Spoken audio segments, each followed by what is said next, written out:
Madame la maire, chers collègues, nous approuvons bien évidemment le versement de la subvention à l'association SOS Méditerranée et tenons par la même occasion à vous faire part de nos réflexions quant à la politique migratoire européenne soutenue par la France.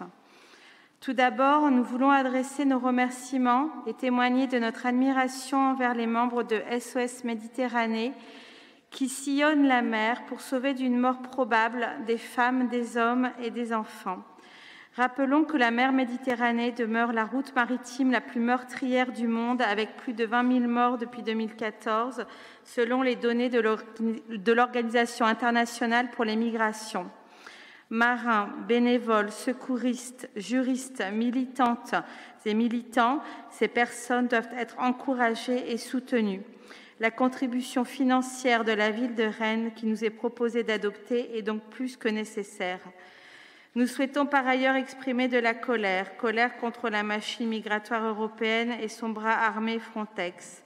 L'agence européenne est entre autres accusée par plusieurs ONG de 17 refoulements dans la mer Égée depuis mars 2020, au mépris des règles internationales. La droite et les libéraux qui sont au pouvoir au sein de nos institutions européennes nous mettent en position de faiblesse et de dépendance envers la Turquie d'Erdogan en lui déléguant contre rémunération la gestion des exilés. C'est ignoble et cela n'a en rien réglé la problématique. Les barrières, les accords honteux, les murs et les reflux n'empêcheront pas les personnes victimes de guerre, des crises économiques et du dérèglement climatique de vouloir venir chercher une vie digne et meilleure.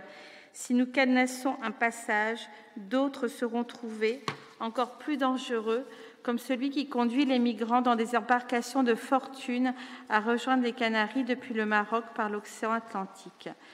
Il est de notre devoir en tant qu'Européennes et Européens d'ouvrir des routes sécurisées qui n'alimentent plus les filières mafieuses et clandestines, des routes qui permettent d'arrêter le compteur des morts et des noyés en Méditerranée. Notre colère résulte aussi de l'hypocrisie française, avec un gouvernement qui se gargarise d'être plus respectueux des droits humains que la Hongrie d'Orban, mais qui assume de donner l'ordre aux policiers d'aller chaque jour confisquer, entailler les tentes des exilés autour de Calais. Alors oui, nous voterons cette subvention de 14 000 €.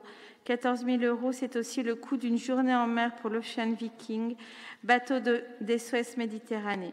Une journée de plus durant laquelle la volonté et l'humanisme feront face à la violence et au déni. Merci Madame Gandon.